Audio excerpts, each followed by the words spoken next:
कमी पगारामध्ये पैसे कसे वाचवावेत आणि गुंतवणूक कशी करावी? नमस्कार मित्रांनो, तुमचं महिन्याचं उत्पन्न कमी आहे आणि त्याच्यामधून जर तुम्हाला सेव्हिंग करायची असेल आणि इन्व्हेस्टमेंट पण करायचं असेल, तर हा व्हिडिओ तुमच्यासाठीच आहे. तर तुमचं सगळ्यांचं स्वागत आहे माझ्या यूट्यूब चॅनलमध्ये आणि तुम्ही जर नवीन असाल तर माझ्या चॅनल लाईक, शेअर, सबस्क्राईब करायला विसरू नका. ओके. समजा तुम्हाला 10,000 पगार आहे आणि त्या 10,000 पगारमधूनच तुम्हाला जर इन्व्हेस्टमेंट पण करायचं आहे, सेव्हिंग पण करायचं आहे राईट. तर ते कसं करावं ते सगळं सांगणार आहे. तुम्ही तुमचं बजेट कसं प्लॅन करायचं, नंतर तुम्ही कुठे इन्व्हेस्टमेंट करायचं, तुम्ही सेव्हिंग कुठं करावं, तर हे सगळं आपण आमच्या आजच्या व्हिडिओमध्ये आपण बघणार आहोत. ओके. आणि तुम्हाला मी सांगेन की हा व्हिडिओ तुम्ही शेवटपर्यंत बघा, कारण शेवटी मी तुम्हाला एक मस्त अशी सेव्हिंग ट्रिक्स सांगणार आहे, ज्यामुळे तुमचं पर्सनली तुम्ही यूज करू शकता सेव्हिंग करण्यासाठी.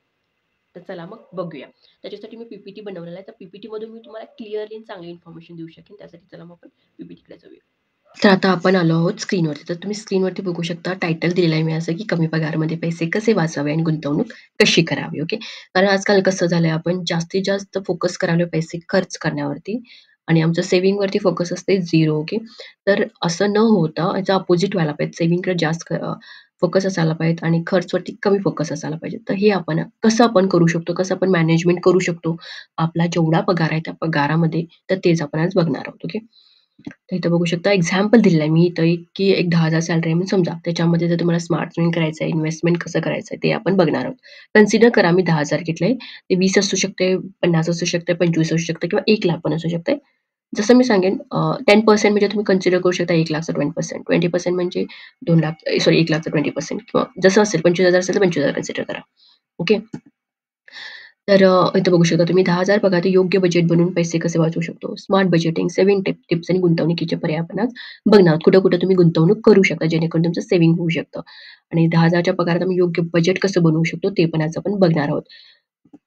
तर हे तुम्हाला सांगितलं मी ऑलरेडी, की 10,000च्या पगारात आपण स्मार्ट सेव्हिंग कसं करू शकतो, इन्व्हेस्टमेंट कसं करू शकतो, पैसे कसं वाचवू शकतो, ते पण आम्ही बघणार आहेत. नंतर बजेट कसा बनवायचा ते पण बघणार आहोत. कुठे पैसे आपण वाचवू शकतो, कुठे गुंतवणूक आपण करू शकतो, हे सगळं आज आपण बघणार आहोत. ओके. तर इथं बघू शकता तुम्ही, इथे एक रूल आहे. तो रूल म्हणजे काय 50, 30 आणि 20 हा एक ह्याला काय म्हणतात, ह्याला एक बजेट रूल म्हणतात. ओके. तर सगळ्यात आधी तुम्हाला तुमचा खर्च व्यवस्थित प्लॅन करायला लागेल. ओके. जो तुमचा खर्च असते तो व्यवस्थित प्लॅन करायचा आणि तो प्लॅन कसा असायला पाहिजे 50, 30 आणि 20च्या रेंजमध्ये असायला पाहिजे. आता हे 50, 30, 20 रूल म्हणजे काय? 50% म्हणजे काय असेल, की तुमच्या गरजेच्या गोष्टीसाठी. फॉर एक्झाम्पल तुम्हाला गरजेच्या गोष्टी आहेत. आता एक्झाम्पल घेतला तर घर भाडं असेल, रेंट असेल किंवा वीज बिल असेल, पाणी बिल असेल, इंटरनेट असेल, जेवण असेल किंवा प्रवास असेल, हे सगळ्या गरजेच्या गोष्टी आहेत, बरोबर? तर तिथं आपण एक 50% खर्च करू शकतो, ओके, गरजेच्या गोष्टींवरती. नंतर 30% इच्छेसाठी वॉन्ट्स म्हणजे आपल्या ज्या इच्छा असतात, फॉर एक्झाम्पल बाहेरचं खाणं, सिनेमा, पार्टीज, हवं असलेलं गॅझेट, हे सगळं आपण त्याच्यासाठी एक 30% आम्ही ठेवू शकतो. हे आता सांगायला मी बजेट रूल, पण ह्याच्यामधून पण आपण सेव्हिंग कसं करू शकतो ते आपण पुढे बघणार आहोत. ओके. नंतर 20% कशासाठी? सेव्हिंगसाठी आणि इन्व्हेस्टमेंटसाठी. फॉर एक्झाम्पल इमर्जन्सी काही पण फंड असेल, तर ते आपण एक 3 ते 6 पट आपण त्याच्यामध्ये घालू शकतो इमर्जन्सी फंडमध्ये. फॉर एक्झाम्पल म्युच्युअल फंड्स आपण करू शकतो किंवा एफ-डी करू शकतो, एस-आय-पी करू शकतो. ओके, हे सगळं करू शकतो. आता उदाहरणार्थ समजा तुम्हाला 10,000 पगार आहे. ओके. तर 10,000 पगारमध्ये तुम्ही 5,000 गरजेच्या गोष्टींसाठी घेऊ शकता. ₹3,000 इच्छा असलेल्या गोष्टींसाठी वापरू शकता आणि ₹2,000 सेव्हिंग आणि इन्व्हेस्टमेंटमध्ये. इन्व्हेस्टमेंटमध्ये मी तुम्हाला सांगितलं, की म्युच्युअल फंड्स असतात, एफ-डी असतात, एस-आय-पी असतात, हे तुम्ही करू करू शकता. ओके. आता आम्ही खर्च कसं कमी करायचं हे तर सांगितलं मी तुम्हाला, असं करू शकता. पण खर्च कमी करून आम्ही जास्त सेव्हिंग पण करू शकतो. ते कसं? तर बघू शकता तुम्ही. एक तर आम्ही काय करायला पाहिजे, जास्तीत जास्त मला सवय असते, की बाहेरचं खाणं. ओके. आणि एक सांगायचं होतं तुम्हाला, की खर्च कसा कमी करू शकतो. तर खर्च म्हणजे असं नाही, की सेव्हिंग म्हणजे असं नाही, की कमवलेल्या पैशातून उरलेले पैसे नाही. तर कमवलेल्या पैशातून बाजूला ठेवलेले पैसे. फॉर एक्झाम्पल मी जेवढे पैसे कमवतो, खर्च करतो, नंतर जे उरलेले पैसे असतात ते सेव्हिंग नाही. तर आता समजा फॉर एक्झाम्पल मला सॅलरी झालेली आहे, तर त्याच्यामध्ये मी बाजूला किती पैसे काढून ठेवतो, ते म्हणजे सेव्हिंग आणि आणि उरलेले पैसे जे असतात ते जे मी खर्च करतो, तर ह्याला म्हणतात सेव्हिंग, की आलेल्या पैशामधून आपण थोडं बाजूला काढून ठेवावं, त्याला म्हणतात सेव्हिंग. ओके. तर फर्स्ट आपण आता सेव्हिंग करण्यासाठी काय करावं लागेल? तर पहिलं एक तर अननेसेसरी खर्च आम्ही कमी करायला पाहिजे. जे मी अननेसेसरी खर्च करत असतो, फॉर एक्झाम्पल बाहेरचं खाणं कमी करावं लागेल किंवा यू पेमेंट्स करताना कॅशबॅक आणि ऑफर्सचा वापर करायचा. कारण कॅशबॅक असतात. ओके. आम्ही यू पेमेंट्स करतो तिथं असतात, कॅशबॅक असतात किंवा ऑफर्स पण असतात. ते आपण चेक करत नाही, डायरेक्टली करून टाकतो. तर ह्याचा आपण यूज करायचं किंवा आम्ही खर्च ट्रॅक करण्यासाठी ॲप्स अवेलेबल आहेत. ते आम्ही ॲप्स यूज करू शकता. ज्या ठिकाणी दैनिक खर्च आपण ट्रॅक करू शकतो आमचं किंवा तिथं ॲप अवेलेबल असतात. फॉर एक्झाम्पल मनी मॅनेजर म्हणून आहे किंवा वॉलनेट सारखे ॲप आहेत किंवा फ्री ॲप्स पण भरपूर अवेलेबल आहेत, ज्या ठिकाणी मी रोजचा खर्च कॅल्क्युलेट करू शकतो किंवा रोजचा खर्च आपण लिहून ठेवायचा तिथं. किती खर्च झालेला आहे ते सगळं. ओके. नंतर अननेसेसरी सबस्क्रिप्शन जे असतात ना, ते कॅन्सल करायचं. फॉर एक्झाम्पल आपण कशाला पण सबस्क्राईब करून ठेवतो. Netflix असू दे, Airtelचं असू दे, ओ-टी-टी असू देत, काही असतात ना, तिथं आपण सबस्क्राईब करून ठेवतो, ज्या ठिकाणी पैसे वगैरे तर ते अननेसेसरी असतं. कारण आपण एक तर टाईम नसतो बघायला, तर ते आपण कॅन्सल करायचं. तिथं थोडं सेव्हिंग होतं आपलं. ओके. नंतर जास्तीत जास्त मी तुम्हाला एक टिप सांगेन, की कॅश वापरा. कारण डिजिटल पेमेंटमध्ये कसं होतं आपला खर्च जास्त वाढतो. जेव्हा आपण ऑनलाईन पेमेंट करतो समजत नाही आपल्याला, पण तिथं खर्च जास्त होतो. त्यासाठी जर कॅश यूज केलं तर बेस्ट असेल ऑप्शन. ओके. हे एक तुम्ही करू शकता. तर ह्याच्यामुळे काय होतं थोडा आमचा खर्च काय होऊ शकतो, कमी होऊ शकतो. हे थोडे तुम्हाला टिप्स सांगितले आहे. ओके. खर्च ट्रॅकिंग आणि कंट्रोलसाठी तुम्हाला सांगितले मनी मॅनेजर किंवा वॉलनेटसारखे ॲप यूज करू शकता. महिन्याचा खर्च लिहून ठेवा आणि असे खर्च टाळा तुम्हाला सांगितलं मी. जे नको असलेले खर्च तुम्ही टाळू शकता.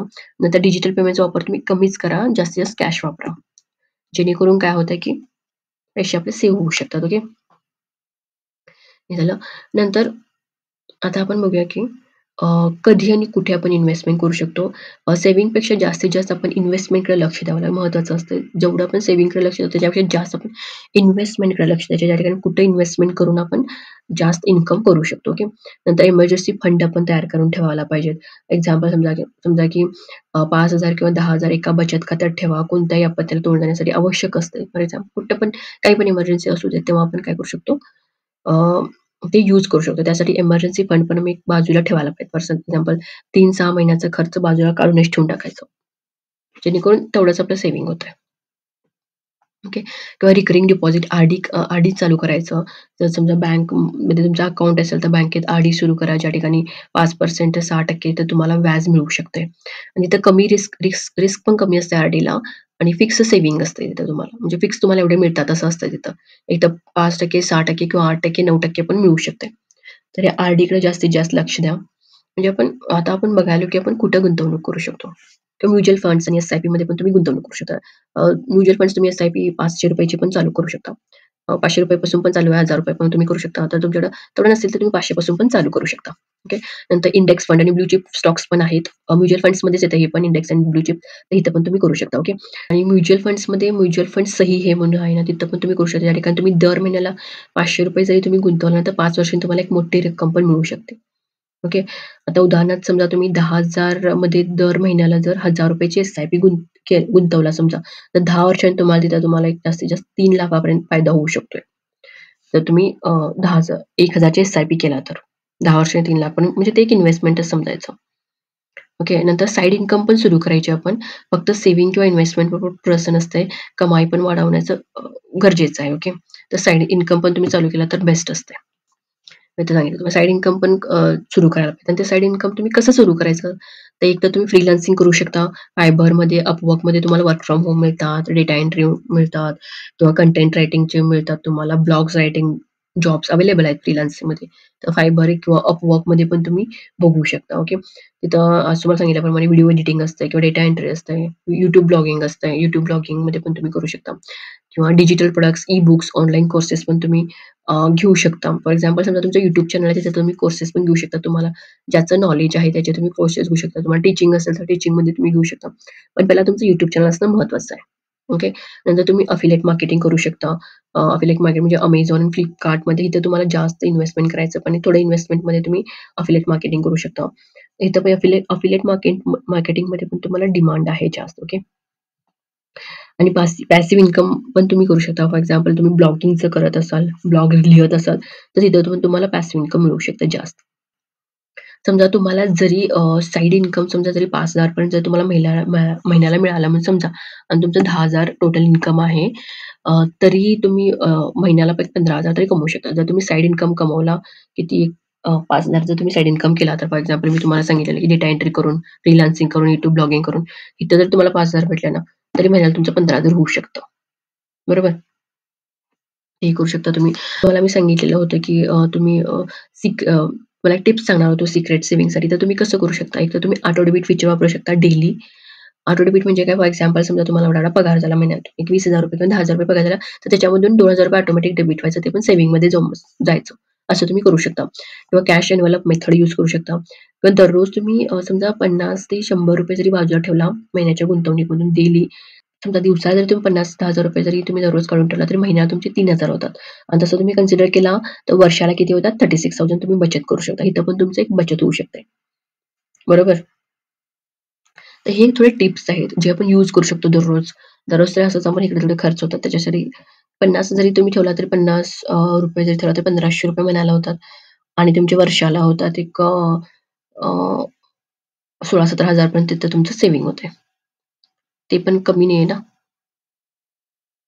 बरोबर. तर हे पण तुम्ही हे थोडे टिप्स आहेत, ट्रिक्स आहेत, जे तुम्ही यूज करू शकता रेग्युलर. ओके.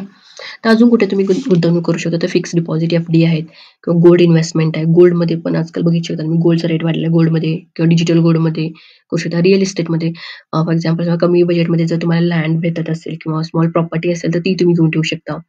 आणि डेव्हलपमेंट एरियामध्ये घेऊ शकता. असं डेव्हलपमेंट एरियामध्ये घेतलं तर त्याला नंतर व्हॅल्यू मिळते. त्यासाठी डेव्हलपमेंट एरियामध्ये घ्या. नंतर इन्शुरन्स टर्म प्लॅन करू शकता. हेल्थ इन्शुरन्स आवश्यक आहे. ते करू शकता तुम्ही. तर हे पण एक इन्व्हेस्टमेंटच आहे. की इन्शुरन्स आम्ही जे करतो, टर्म प्लॅन जे करतो, रिअल इस्टेट जे करतो, गोल्ड हे सगळं इन्व्हेस्टमेंट आहे. हे पण तुम्ही करू शकता. ओके. तर त्याच्या टिप्स म्हणजे काय, ह्या टिप्स जर तुम्ही फॉलो करा आणि तुमचे पैसे जे मी आता जे सांगितले टिप्स आहे, ते टिप्स तुम्ही फॉलो करा आणि तुमचे पैसे तुम्ही सेव्ह करा आणि इन्व्हेस्टमेंट पण करा. ओके. आणि तुम्हाला सांगेन की मी जर तुम्हाला ही टिप्स आवडल्या असतील, ओके, तर प्लीज तुम्ही चॅनलला लाईक करा आणि कमेंटमध्ये सांगा की तुमची सेव्हिंग अँड इन्व्हेस्टमेंट प्लॅन काय आहे तुमचं, ते सगळं मला कमेंटमध्ये सांगा. आणि हा व्हिडिओ जर तुम्हाला आवडला असेल, तर लाईक करा, तुमच्या मित्रांसोबत शेअर करा, मैत्रिणीसोबत शेअर करा आणि अशा टिप्ससाठी माझ्या चॅनलला सबस्क्राईब पण करा. ओके. नका. आता भेटूया मग पुढच्या व्हिडिओमध्ये.